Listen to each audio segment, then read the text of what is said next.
जय जिनेंद्र बंधुओं, स्वागत है आप सभी का इस विशेष प्रस्तुति श्रृंखला में, जिसमें आप लगातार देख रहे हैं सुप्रसिद्ध तीर्थ हस्तिनापुर के श्री आदिवीर विद्याश्री साधना शिवोदय तीर्थन्यास आश्रम में विश्व की अनुपम कृति 1008 त्रिनेत्रधारी भगवान आदिनाथ के श्री चरणों में 12वीं बार आयोजित 41 दिवसीय संकट हरण श्री नमोकार महामंत्र विधान एवं जप अनुष्ठान, जो कि राष्ट्र संत श्वेत पिच्छाचार्य श्री विद्यानंद जी मुनिराज के पावन आशीर्वाद से नमोकार ध्यानी गणिनी आर्य का श्री विद्याश्री माता जी एवं ज्योतिर्विद आर्य का रत्न श्री विद्याश्री माता जी के पावन सानिध्य में अनुष्ठान अध्यक्ष एवं संयोजक जिन भक्त बाल ब्रह्मचारी इंद्र कुमार इंद्र भैया जी के कुशल निर्देशन में और बाल ब्रह्मचारिणी रज्जो दीदी, रजनी दीदी एवं संध्या दीदी की उपस्थिति में सानंद संपन्न हो रहा है। आयोजन के 22 दिन सानंद संपन्न होने के बाद 23वें दिन यानी 27 अगस्त को प्रातःकाल सभी भक्त मंदिर जी पहुँचे और सभी ने पूर्ण भक्तिभाव से मांडले पर विराजित श्री जी एवं विश्व की अनुपम कृति 1008 त्रिनेत्रधारी भगवान आदिनाथ का अभिषेक किया।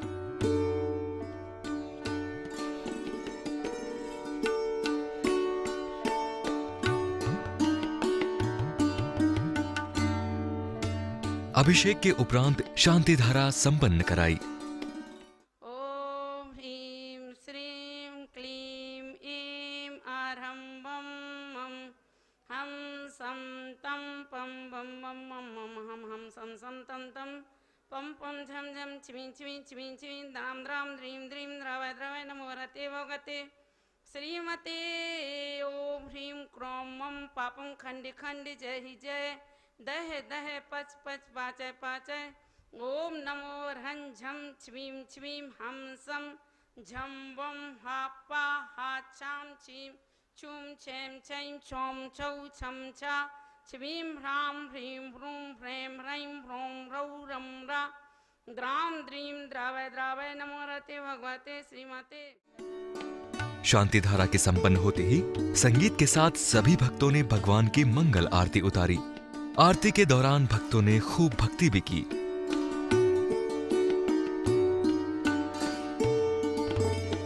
आरती के बाद विधान पूजन आरंभ हुआ और सभी भक्त बड़ी ही तल्लीनता से जिनेंद्र प्रभु की भक्ति करने लगे।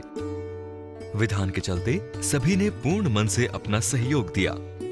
ओम ह्रीं श्री आदिनाथ के चरणों में समझ विधान करवाने वाले और जो भी ये पारस चैनल के माध्यम से ये विधान देख रहे हैं, उनकी तरफ से अखिल विश्व के प्राणियों की तरफ से श्री आदिनाथ जी के चरणों में जय माला पूर्णर्घम निर्वपामिति स्वाहा।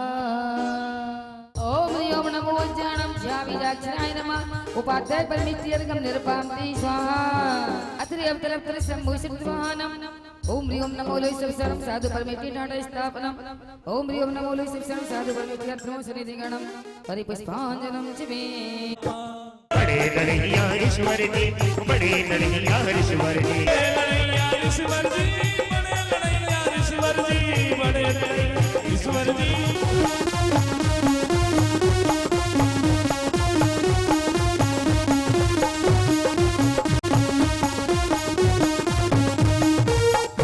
ओम नमो अज्ञानम नमो लोहि सपिसाणम ओम ह्रीं श्री नारायण मूल मंत्र भो नमः ओम बाबा घंटागण जी ओम नाजी श्री नाजी गिरिनाथ जी माता पद्मवती कुष्मांड चक्री से ज्वालामाई जय महावंश बाबा चेतपाल जी।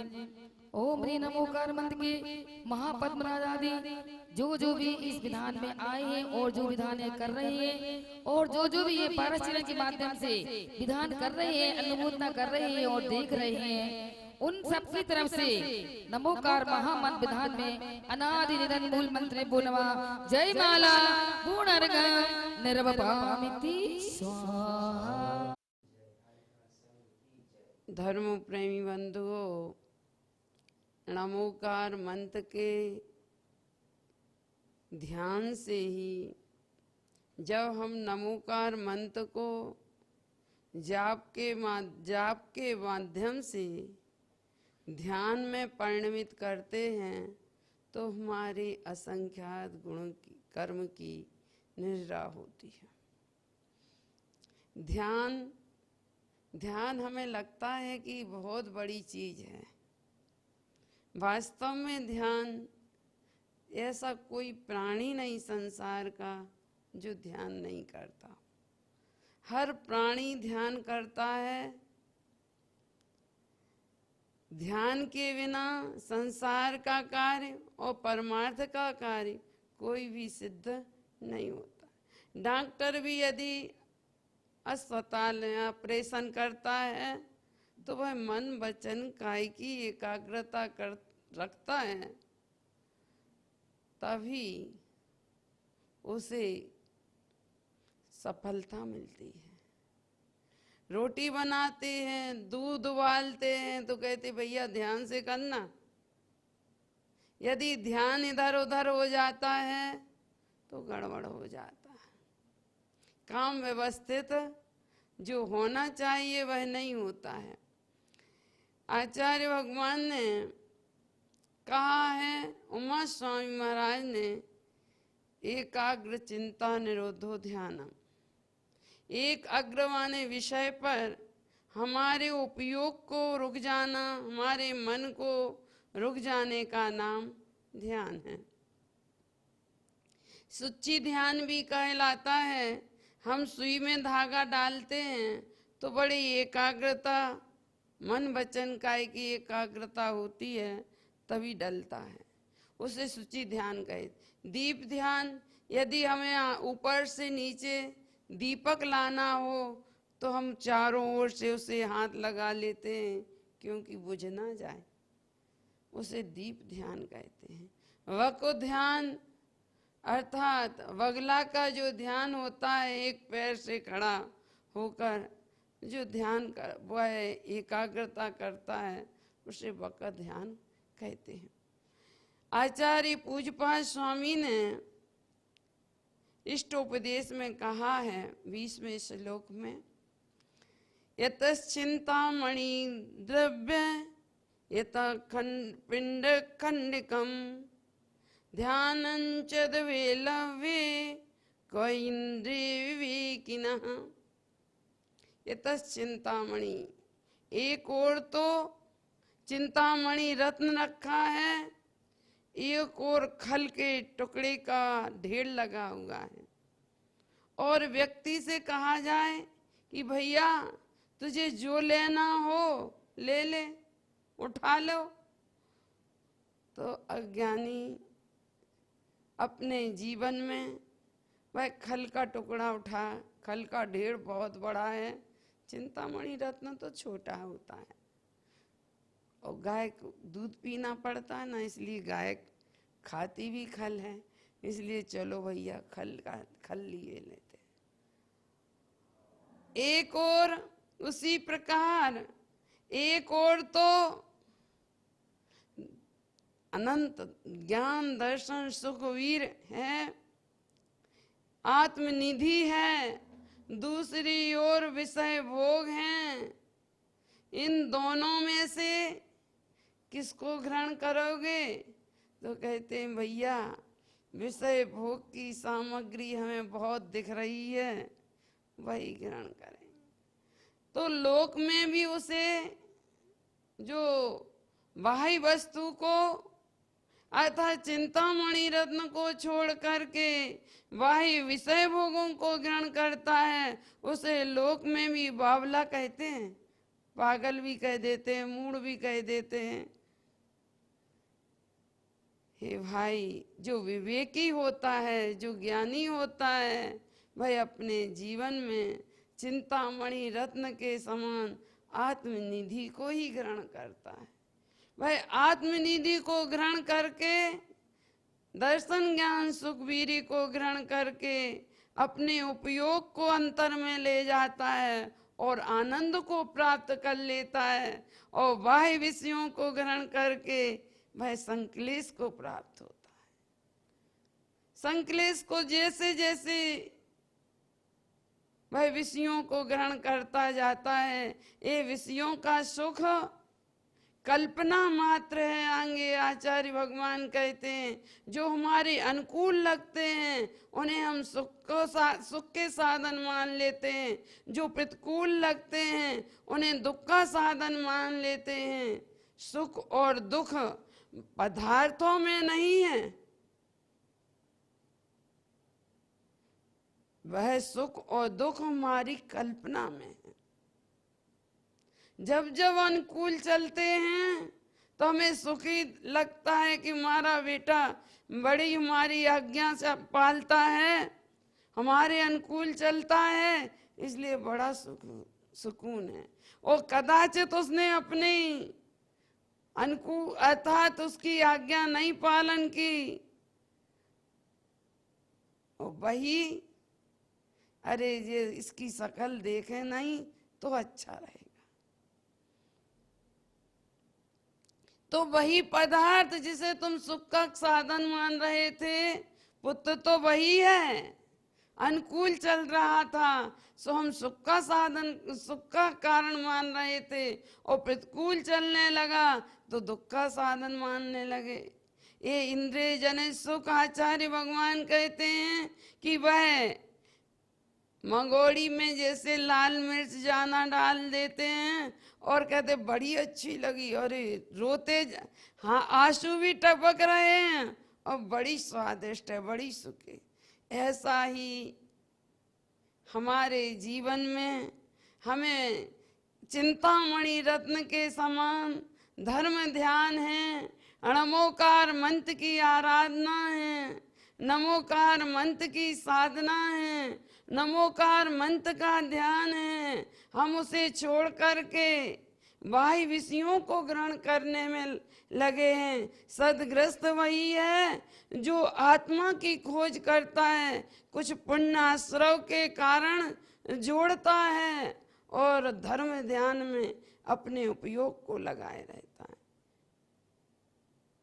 ऐसी स्थिति है जैसे एक राज्य में एक राजा बनता था, 1 वर्ष के लिए उसे तो राज्य दिया जाता था, 1 वर्ष के बाद उसे जंगल में छोड़ दिया जाता, ना उसे कोई पैसा दिया जाता था, ना भोग के साधन दिए जाते थे।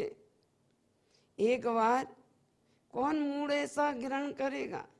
तो मूर्ख ही ग्रहण कर सकता है ऐसे राज्य को, और कोई समझदार तो ग्रहण नहीं करे। लेकिन एक बार एक बुद्धिमान विवेकी ने सोचा, अरे राज्य में तो हमारा सारा अधिकार है, हम जो चाहें वो कर सकते हैं। उसने जंगल में एक कोठी बनाई, खेतीबाड़ी का साधन जोड़ा, सारे नौकर कर्मचारी रख दिए। जैसे ही 1 साल बीता और वह जाकर सुकीन से रहने लगा। आचार्य भगवान कहते हैं, हे भाई,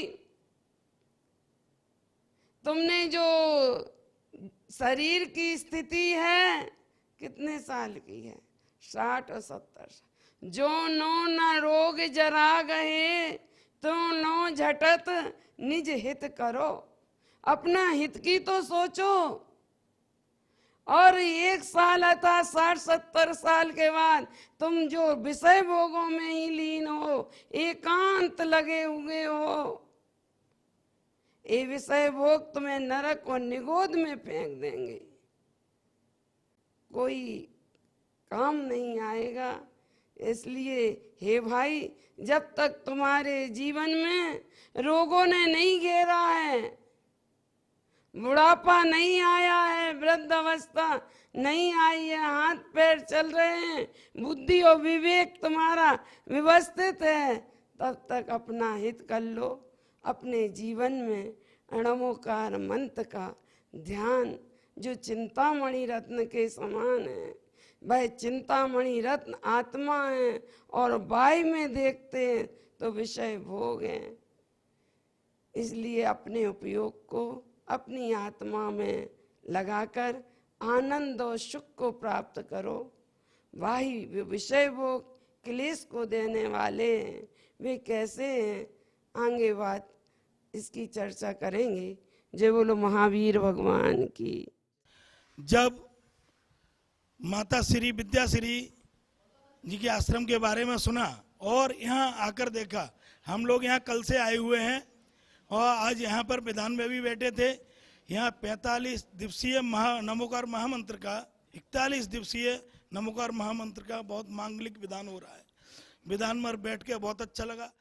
हम यहाँ फिरोजाबाद से हस्तिनापुर के लिए आए हुए हैं। यहाँ आदिनाथ भगवान जी के दर्शन के लिए पधारे हुए हैं। यहाँ आदिनाथ भगवान की मूर्ति बहुत घनिष्ठ अच्छी मनोज्ञ मूर्ति है। मन खुश हो गया यहाँ के आदिनाथ जी के दर्शन करके। सोमनाथ बैल कचिन, दूसरे अजरनाथ हाथी कचिन, तीसरे चमना घोड़े कचिन, चौथे अभिनंदना वंदन करने, चार में परना साथिया कचिन, चकवा कचिन, छठे पदम पदुलाल कमल कचिन, ना साथिया कचिन, आठवें चंद्र प्रभु चंद्रमा, 9 में दुष्टपुर मगाए कथिन, 10 में सीतालाल का वज कथिन, 11 में से अंजगिरी 11, 12 में 5 पुष्प बैसा। सायकाल संगीत में आरती का भव्य आयोजन हुआ और सभी ने पूर्ण भक्तिभाव से नृत्य करते हुए पंच परमेष्ठी भगवान की आरती उतारी। तारण तरण जिनेश ने पाया केवल ज्ञान, तारण तरण जिनेश ने पाया केवल ज्ञान, सबको सदुपदेश दे किया ज्ञान का दान, सबको सदुपदेश दे किया ज्ञान का दान। घुंघरू छम छमा छम छनन छनन छन बाजे रे, घुंघरू छम छमा छम छनन छनन छन बाजे रे। ओहो आदिनाथ की आरती में सब सुर नर नाचे रे, ओहो आदिनाथ की आरती में सब सुर नर नाचे रे। तो दर्शकों, इसी के साथ अब वक्त हो चला है आपसे विदा लेने का। जय जिनेंद्र।